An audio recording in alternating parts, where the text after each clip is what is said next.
আপনারা কি জীবনে শুনছিলেন যে এমপি হইলে বেতন কত?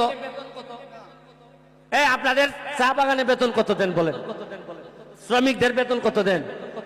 170 টাকা আপনারা ডেইলি পান।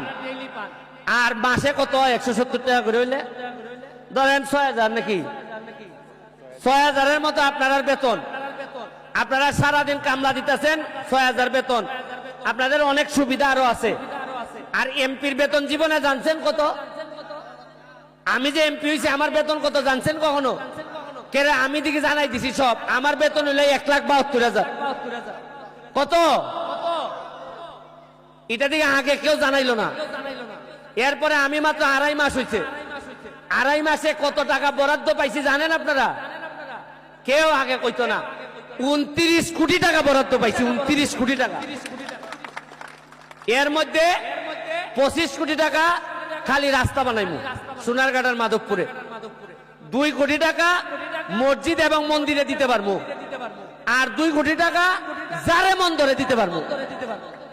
ঈদগাহ, যা মন্দরে, মাঠ, যা ইচ্ছা করতে পারবো। এই যে আমারে দেখাইছে আপনাদের মাঠ ভেঙে গেছে, এখানে মাটি নামতেছে।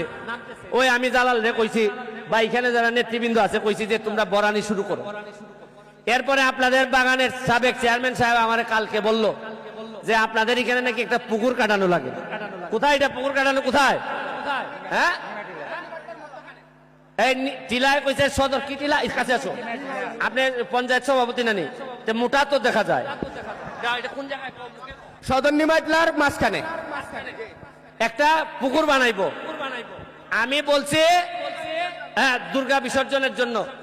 আমি বলছিলাম যে আজকেই কাজ শুরু করে 1 সপ্তাহের মধ্যে পুকুর হয়ে যাবে, টাকা দিব আমি। এখন এরা আমারে কইতাছে আজকে ঈদের দিন মেশিন আইতো না। এই জালাল মিয়া কোন দিন আইবো মেশিন? হ্যাঁ, কালকে মেশিন আইবো, 1 সপ্তাহের মধ্যে পুকুর হইব। আগামী সপ্তাহে যেদিন আমি আইমু আইসা এই পুকুর উদ্বোধন করে যাইব।